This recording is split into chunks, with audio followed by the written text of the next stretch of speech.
Bismillahirrahmanirrahim. Alhamdulillah salatu wassalamu Rasulillah. Saya ditanya tentang sebuah klip video yang beredar yang di mana di situ dibicarakan tentang makna hadis wa ghulliqat abwabun nar dan ditutup pintu-pintu neraka. Dan dijelaskan bahwasanya ditutup pintu neraka maksudnya adalah dihapuskan nama ya dari api neraka. Dihapuskan nama dari api neraka. Kemudian juga pemahaman hadis tentang doa yang diucapkan oleh para imam, Allahumma atik riqabana minan nar. Maksudnya ya Allah hapuslah nama kami ya dari api neraka. Kemudian dalam klip tersebut disebutkan sebagai berikut. Sungguhnya di bulan Ramadan Allah menghapus nama-nama hambanya dari api neraka. Kemudian dikatakan kata ulama hadis, kalau orang meminta Allah ma'ati riqabana minan nar, yaitu ya Allah hapuslah nama kami dari api neraka, Allah akan hapus dan Allah akan berikan taufiknya setelah itu sehingga dia tidak akan pernah berbuat perbuatannya ahli neraka, semuanya tinggal perbuatan ahli surga ya, dan tidak pernah terbuka lagi baginya pintu-pintu dosa. Apakah benar pernyataan ini? Ikhwan akhwat yang dirahmati Allah Subhanahu wa taala, pertama tentu merupakan akidah yang mendasar dalam akidah Ahlussunnah wal Jamaah, yang saya rasa semua orang yang baru ngaji pun sudah dijelaskan akan ini oleh para ustaz, bahwasanya seseorang sudah ditentukan tempatnya di neraka atau di surga, namanya sudah dicatat ya di neraka atau di surga. Tidak ada seorang dicatat di surga dan neraka ya, bagaimana penghujungnya dicatat di surga atau di neraka ya. Sehingga waktu Nabi menyatakan demikian, para sahabat bertanya, ya Rasulullah, fa fimal amal? Kalau gitu buat apa beramal kalau sudah dicatat di surga atau di neraka? Ya, maka Nabi sallallahu alaihi wasallam, "I'malu fa kullun muyassarun lima khuliqa lahu." Beramalah kalian, setiap orang akan dimudahkan menuju apa yang tercatat baginya, yaitu menuju surga atau menuju nerakanya. Demikian juga Rasulullah SAW bersabda, "Inna ahadakum la ya'malu bi amali ahli al-jannah hatta ma yakunu bainahu wa bainaha illa dhira' fayasbiqu 'alal kitab fayamalu bi amali ahli an-nar fayadkhuluha." Sungguhnya salah seorang dari kalian mengerjakan amalan-amalan yang saleh ya, amalan penghuni surga sampai jarak dia dengan surga tinggal satu hasta. Fayasbiqu 'alaihil kitab, namun sudah kedahuluan catatan di Lauhil Mahfuz bahwa dia termasuk penghuni neraka. Fayamalu bi amali ahli an-nar, maka di penghujung hayatnya dia beramal dengan amalan penghuni neraka jahanam. Fayadkhuluha, kemudian dia pun masuk neraka. Hadis-hadis seperti ini banyak, bahwasanya seorang sudah ditakdirkan masuk neraka atau masuk surga. Tidak ada bahwasanya seorang dicatat namanya di surga dan dicatat namanya di neraka. Ya, ini yang pertama. Yang kedua berkaitan dengan makna wa ghulliqat abwabun nar, telah ditutup pintu neraka. Tidak seorang pun ulama yang saya dapati dalam penjelasan mereka memaknakan hadis ini dengan apa yang disampaikan dalam klip video tersebut. Ya, ghulliqat abwabun nar, bahwasanya ditutup pintu-pintu neraka, maksudnya dihapuskan nama-nama orang dari neraka jahanam. Enggak ada. Ya, semua kita buka para pernyataan para ulama baik dari mazhab Syafi'iyah, mazhab Malikiyah, kemudian mazhab Hanafiyah, ya, mazhab Hanabilah. Semuanya mereka mengatakan ya bahwasanya maksudnya ada dua, cuma dibawakan dua makna. Yang pertama, makna zahir, yaitu benar-benar pintu neraka ditutup yang menunjukkan keberkahan ya, sebagai pertanda bahwasanya ini bulan berkah.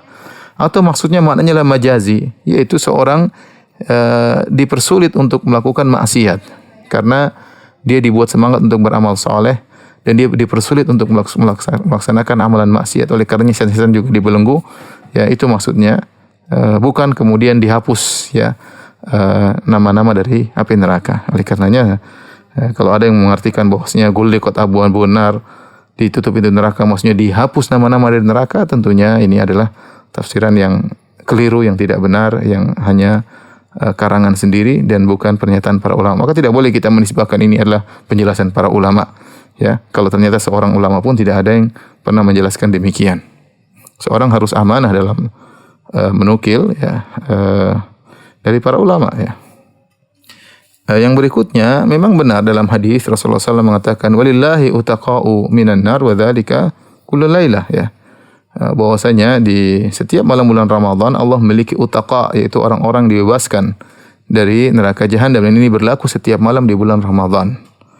Namun maksud dari utaqa'u lillah, orang-orang yang dibebaskan dari neraka jahanam, itu maksudnya adalah orang-orang yang diampuni oleh Allah Subhanahu wa taala, ya, dimudahkan masuk surga, ya. Bukan maksudnya nama-nama dihapus, ya.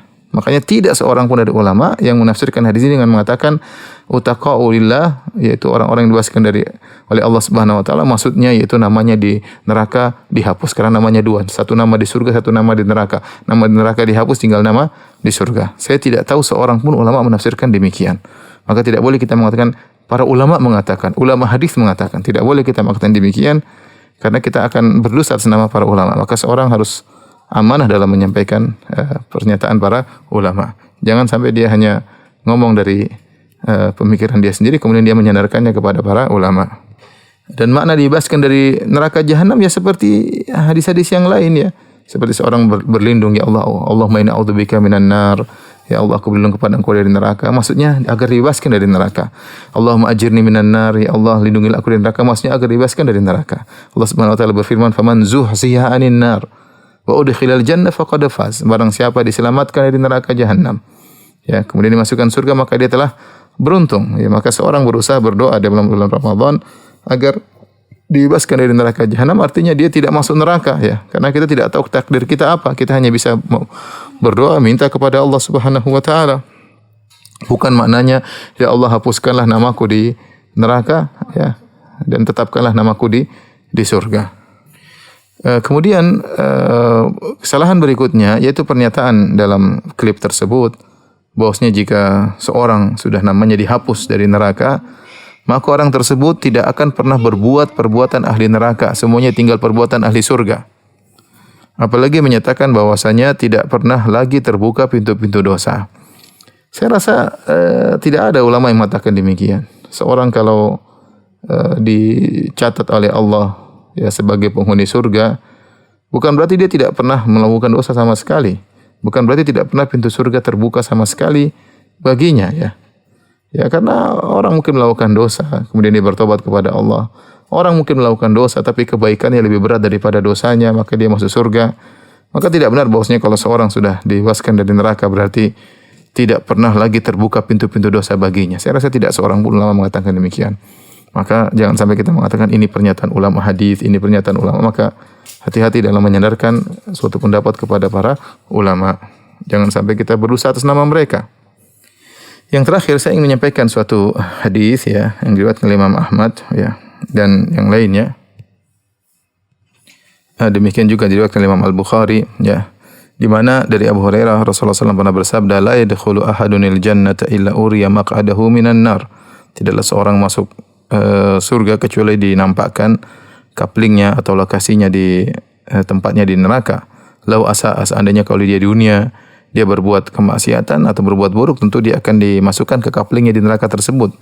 Liyazdada syukran, agar dia semakin bersyukur. Artinya Allah tampakkan dia, itu tempatmu di neraka, ya. Seandainya dulu kau bermaksiat, kau akan dapat masuk di neraka. Akhirnya dia tambah bersyukur kepada Allah Subhanahu wa taala. Dan sebaliknya, wala yadkhulun nar ahadun illa uriya maq'adahu minal jannah law ahsan. Dan tidaklah seorang masuk neraka kecuali diperlihatkan tempatnya di surga. Seandainya dia di dunia berbuat kebaikan, dia akan masuk surga. Liyakuna alaihi hasrah, sehingga dia semakin sedih, semakin menyesal karena telah luput kebaikan darinya. Para ulama menjelaskan bahwasanya diperlihatkan ini ada dua pendapat. Ada yang mengatakan tatkala dia di alam barzakh diperlihatkan hal tersebut, atau tatkala dia di surga atau di neraka diperlihatkan hal tersebut. Namun ini tidak menunjukkan bahwasanya Allah telah menulis namanya di neraka dan di surga sekaligus, tidak. Tapi Allah hanya menyebutkan tempatnya di surga atau di neraka dan tidak dihapus agar dia lihat. Sebagai hikmahnya agar dia kalau masuk surga dilihatkan, seandainya kau dulu berbuat maksiat, kau akan masuk neraka, tempatnya di situ. Dan dia masih lihat tempatnya tersebut, ya, bukan dihapus, ya. Jangan sampai kita salah paham bahwasanya nama kita ada di surga, ada di neraka. Kalau kita berbuat baik maka nama di neraka dihapus. Ini tidak demikian pemahaman hadis ini. Tapi maksudnya kalau kita masuk surga maka kita akan diperlihatkan, seandainya dulu kau bermaksiat, kau akan masukkan di tempat ini, tempatmu loh, ini adalah tempatmu. Sehingga seorang tatkala masuk surga dia semakin bersyukur kepada Allah Subhanahu wa taala, ya. Karena kita tahu bahwasanya orang tatkala di dunia ini Allah sudah telah mencatat namanya di neraka atau di surga. Demikian sekedar peringatan ya kepada ikhwan dan akhwat yang mungkin mendapat klip tersebut agar tetap berusaha memahami dengan baik ya. Dan semoga Allah Subhanahu wa taala mewafatkan kita di atas akidah yang benar. Wallahu ta'ala alam bissawab.